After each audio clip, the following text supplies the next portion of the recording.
But Jake, let's go ahead and dive into last night as we get to talk to all of these new coaches. And what stood out to me more so than anything, and we'll get into more of the minutia, but there were a couple of themes that developed, right? I loved all the talk on competition. I loved all the talk on players first, scheme second, like establishing these relationships, understanding what you have. But I also love something that wasn't maybe spoken out loud, but you could feel, and that was just the energy among that crew, right? I mean, there's the vibes compared to last year are completely different. No, they couldn't be any different in my opinion. And every coach that sat down, man, he had an energy about him. He had a focus about him. He was ready to talk about his team. And we hadn't really had the opportunity to talk with every coach, but even the ones we did talk with here on this show, like Blake Baker. Like Blake Baker, you could tell like he was ready to get to work with these linebackers because even not even being here, you can tell that last year bothered him. Yep. Like him turning on the film and knowing the players that he has, it bothered him that they weren't able to go out there and show their talents because of the scheme and because of the communication and all those type of things. And so it was a real eagerness to get started and get going on the field. Well, and we talked about it with Coach Baker last night in that, I mean, if we're just being frank, the linebacker play last year was the most passive linebacker play I've ever seen in my entire life. Yeah. I mean, catching guys 5 yards deep.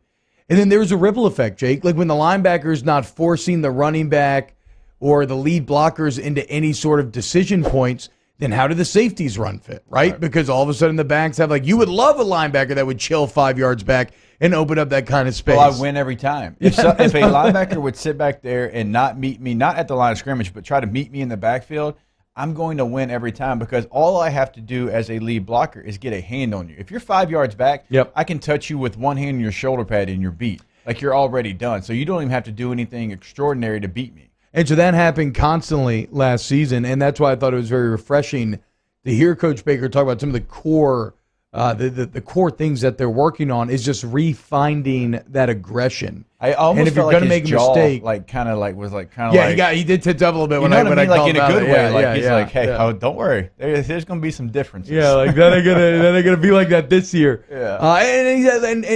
And what I really like there is he said, I don't want my players to be afraid to make a mistake.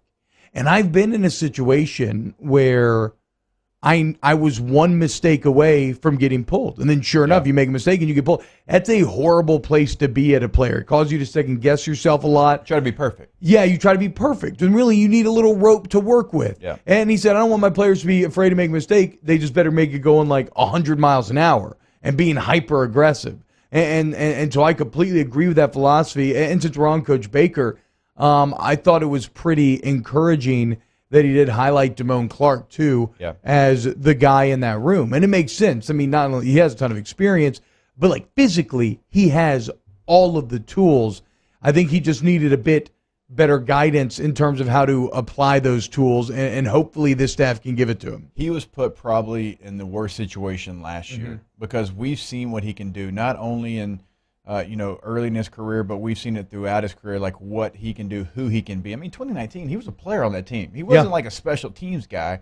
He was a guy that played a lot of football in 2019, okay? So you've got to get that because we know it's there, and you've got to translate that to 2021. You've got to put him in better positions to succeed because, like you mentioned, he can cover you out of the backfield. He can fit runs. He can rush the passer if he has to. We've seen him line up on the edge.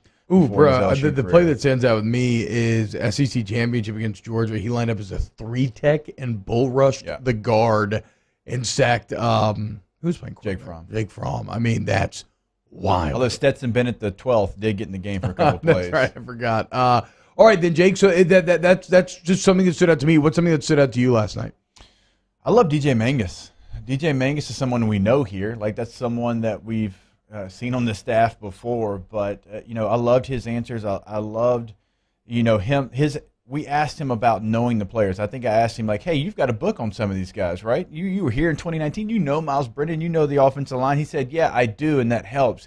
He said, "But the last thing I want to do is come in and think of them in that light. I want to start over. I want to start over with these guys, a clean slate, because they've changed, they've grown, they're different than they were in 2019. So I don't want to assume anything with anybody I already know. I want them to prove it to me again. And to me, I'm thinking, oh, you know this guy, you know what he's capable of. He's like, yeah, I do, but they've changed, I've changed, we've got to grow together. And I thought that was really good. I remain a massive Daronte Jones fanboy. I think you were geeking out on him a little bit last night. I was like legitimately fanboying on him last night. Like the same feelings I've gotten when I saw like Jason Momoa at Comic-Con or something. Like I think I freaked him out a little bit. But I just love this cat's energy. I love his measured approach where when he's answering these questions, he's not giving you run-of-the-mill stuff. You can see him really thinking about it. And with how he delivers these messages, I can just understand the type of teacher that he is and why that is one of his great strengths. And I loved how he approached, the tradition of DBU and what it means to kind of assume that mantle and be the leader of this defense, and how he's approaching each and every individual and using the lessons that he learned at Franklin and Jeanneret in terms of, customizing your teaching approach so that it tries to encompass all the different learning styles, whether you're like a kinetic learner, an audio learner, a visual learner, having lesson plans, all of these things. And then so he has all of this intellectual prowess, but then he combines it with that attitude that we didn't get to last night, but we heard in that original press conference. We want to be as violent as possible in everything we do. And whether it was him saying that, or maybe the line of the night from Peetz last night, which, what was it? We want to be their nightmare, our dream. Do we have that? Here's what Jake Peetz had to say as well. What we want to do is we want to create opportunities for guys to get on the field and show what they do best. Yeah. And what we talk about is we want to create a nightmare. Yeah. So their nightmare, our dream. So between we want to be as violent as possible in everything we do, and we want to be their nightmare, our dream, I love the aggressive energy that you're getting both out of Peetz and Mangus. But it's not like a I'm going to MF you to death aggressive energy. It's an intelligent aggressive energy, which is the best kind, in my opinion. I already was excited about Jake Peetz. I really was. But last night, I think that went up about 6 notches for me. He was one of those guys that every time you said something, I mean, he was locked in, and he kept almost inching in his seat because he was so ready to talk about it or get it going. And I can't wait to see them on the field. I mentioned I went out to football school. He was the guy I noticed more than anybody else on the field. I mean, he was getting after everybody. And like you said, not in a I'm going to MF you, I'm going to slam you down, but just motivated. Here we go. This is what we've got to do. And I loved how we talked about last night. We're going to get the 5 best guys on the field. Because we were joking about it, fullbacks and tight ends and all these different positions. He goes, look, we'll have pony personnel, and pony personnel is 2 backs, 3 receivers, no tight ends. Yeah. He's like, if that's the best formation for us in that moment, we are going to do it. Everything is out there on the table. We talked about 2019 when LSU used the back lined up out wide and empty so many times. LSU, if I'm not mistaken, I'll go back and check the notes, they were in empty more than any other team in 2019. They had more 5-man protections than anybody in 2019, okay? They had running backs that could do it. That's the challenge for TDP, for John Emery, for these young running backs.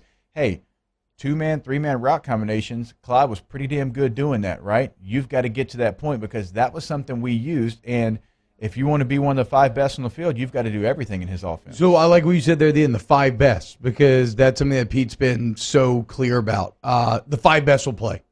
It's like basketball. I don't care what your position is, the 5 best will play. Is it 4 receivers, 1 back, tight end back, 3 receivers, 2 receivers, 2 backs, tight end, whatever combination that is, the 5 best will play. And as a player, that gives you a very clear goal. That lets everybody know where they stand in that hierarchy and what you have to do if you want to find that field. So a really fantastic. Okay, yeah, go ahead. Hey, real quick, Moose, can we play Peetz 5 because we asked him about the LSU quarterback room, and I want to play it and then we'll react to it as well. It's been great. You look at the men we have in this room, great young men. You look from eldest down to youngest, Miles Brennan. Look at the experiences that he's had here. Grew up wanting to play here at LSU. Yeah. He's learned from some great coaches, great players, seen a lot of things, and he's doing an outstanding job leading. And then you look at Max Johnson and TJ Finley coming in that class. And Max, how great did he close the season out? You know what I mean? Yeah. Did a great job in leading. And you look at TJ Finley, look at what he did. That kid has a lot of talent. Yeah. We've been working on the lower half with all these guys, and I'll tell you what, when these guys, their lower half is sound, they can put the ball wherever they want it, and those are two great young men, and Garrett Nussmeier coming in as a freshman is really hungry. Oh, man, there's so much breakdown there. I wanted to talk to him about the lower half because more and more it seems like we're realizing that footwork is what actually creates accuracy from the quarterback position, as both Josh Allen and Joe Burrow worked with, I think it's Jordan Palmer, Carson Palmer's little brother. Like, they had these massive, accurate leaps in the offseason, and they both credit that footwork work. And here is Peetz alluding to that as well. Real quick, I do know we need to take a break, but I'll take a look at the two quarterbacks I played with in the NFL, Phillip and Peyton. All right, neither one of those guys is going to beat maybe anybody in this room in a foot race, okay? We understand that. But their feet work in the pocket was unbelievable. Yeah. Right? The things they were able to do to get their body in a position to get the throw off. Like, that's what's important. Like, everybody's like, oh, this quarterback ran a 4.6. I don't care if he's not good in the pocket. If his feet aren't good in the pocket, I don't care how fast he is because he's going to throw from a bad angle. Yep. We go back and we always go to, the 3rd and 17 against Texas for LSU, okay? Look at Joe's footwork in the pocket during that moment. It wasn't because he was athletic he got that throw off. It's because he knew exactly where to step, how to step, and how to square his shoulders to get the throw off. And those things are so important, and that's really an NFL mindset. And Jake Peetz coming from the NFL, like, that's something you can tell that he's learned on that level that he wants to bring to LSU, because it doesn't matter how talented your arm is. If your feet are tangled up and you're trying to throw across your body, it's going to get intercepted or be incomplete. So you've got to get your footwork in the right position, and I'm not surprised that, coming from the NFL, that's all right. So let's go ahead and dive into last night. Me and Jake at the Coaches Caravan got to talk to all of these coaches. We got a ton of great sound to play. We're going to start with the head man, Coach Orgeron. I want to start here. It's going to be nombre cinco, not nombre, numero cinco. As I wanted to ask about Miles Brennan. I know sometimes when you ask these questions, sometimes the coaches want to keep it a little more, like, they don't always want to get into individuals. But I think that with what we've seen, Jake, coming out in fourth quarter, like, Miles seems to be putting a very impressive foot forward, right? And so I wanted to get on the record. Yeah. Here is what Coach O had to say about Miles Brennan going into spring. He's healthy. He's leading the pack. He's been the team leader, especially on offense. We vote after each practice who's elite in the workouts. He's been elite at least 3 or 4 workouts that we've been in. Been phenomenal. So not a long bite, but a dense one, right? In terms of everything he said there, talking about him being the team leader.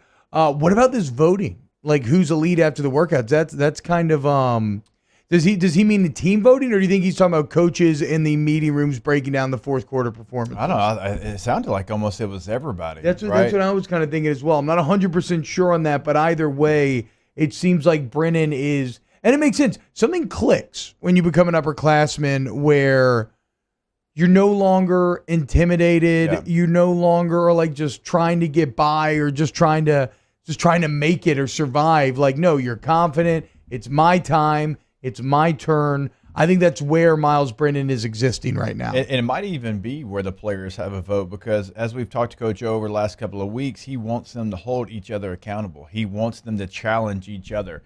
There's so many positions that are going to be open on this team, even if you were a starter the year before. Because when you have over 30-plus starters, well, guess what? There can only be 22 starters. So somebody's going to lose out on a job, right? Yeah. So there's going to be challenges. There's going to be competition. And so I love the fact, man, they're transparent. If you're not doing what you're supposed to do, like, it's going to be on the board. Like, you're not in the elite group. Why are you not in the elite group? Yeah. Why are you at the bottom? Explain to your peers why you're not at the top. So I love stuff like that. I think it challenges players. It's not calling players out just to do it. Like, it's with a purpose, which – as you know, T-Bob, like, the last person you want to disappoint is the guy that plays next to you. Yeah. Like, it's the last thing that you want to do. You don't want to have, if you were the center, right, and the two guards next to you, they were elite in the fourth quarter program, but you weren't on that list, you would be embarrassed by it. It would raise your level where you would want to be elite, and you would change the way you did things. So I'm all for stuff like that. It's why those white shirts matter so much. And remember, we talked about the detail in fourth quarter. You get the white shirt if you do everything correctly for the day. If you make one mistake, you end up in a gray shirt. And they take it from you. It's very military. It's very ancient when you all line up out there and you have the guy standing out in the white and then everybody else in the gray. It's definitely extra motivation. How did Coach O feel? Because they've now wrapped up fourth quarter. We're a few days away from spring. How did Coach O feel like the fourth quarter program went? They're battle tested. You know, one of the things that T-Bob and I was talking about this fourth quarter that we didn't work out in position groups. Oh, yeah, I love that. We mixed the team. I wanted the team to fight for each other. We've been promoting leadership. We've been promoting team. And guys, running backs are working with linebackers, offensive linemen are working with DBs, and they're learning each other. They learn how to fight each other. One of the things I love about that, and you heard me say it in that clip, is because, look, the running backs know the running backs. The receivers know the receivers. Like, they know what to expect. They know what, kind of worker the guy is. But for me, so when I was at LSU, I had two defensive roommates, Craig Stelz and Luke Sanders, and I learned so much from living with them, like, about defense. Like, we would pick each other's brains. Like, hey, what are you thinking in this situation? And they would ask me the same situation about the running back position. And I learned so much because of that interaction. And it seems like such a small detail, but when you're out there together, you're in this group together, and you're having to battle with each other, you learn something about that person, and you might can take that to the playing field. Like, who knows? And so it's a little bit outside the box because you're always like quarterbacks here, running backs here, receivers there. But when you switch everybody up, you've got an offensive lineman next to a cornerback. Now, like, they have a relationship maybe that they didn't have before because they have a common goal in the same group. So that's something that is a little bit unique because I know we didn't do it that way. No, and it's like, and it can become a bit cliquey because you just hang out with your position group. O-lineman hang out with O-lineman a lot of time, D-line with D-line, and et cetera, et cetera. And so, I mean, you just mentioned it. The person you don't want to disappoint is your teammate, your brother. And this helps to strengthen those bonds, I think, even more. Something else that we've talked about a lot this offseason has been this idea with these new hires that these guys are going to be hungry because you're giving them their opportunity. Here's what Coach O had to say on kind of the attitude of these new assistants. Well, it's all starting now, and I'm kind of stoking the fire myself a little bit, man. I like the competition in between coaches. You got to start with our coordinators. The two bright young coordinators, but they haven't been a coordinator yet. Right. Yeah. So they're hungry. Yeah. Yes. And this is their shot, man. They're at LSU. They want to do good. I see them at work early. I see them at work late. Attention to the details. And both of them are doing a phenomenal job. And that trickles down to the new assistants. Think about this. You have 5 new assistants that came to LSU to prove themselves. Yep. Yeah. So they're hungry. They're ready to go. Well, and it's what a far cry from the hires of last year, right? Where Linehan, and not saying, I mean, the offense was good last year, but like Linehan, you're talking about a former NFL head coach. What did this mean to him? It was a good paycheck. He likes football. He wants to try to win.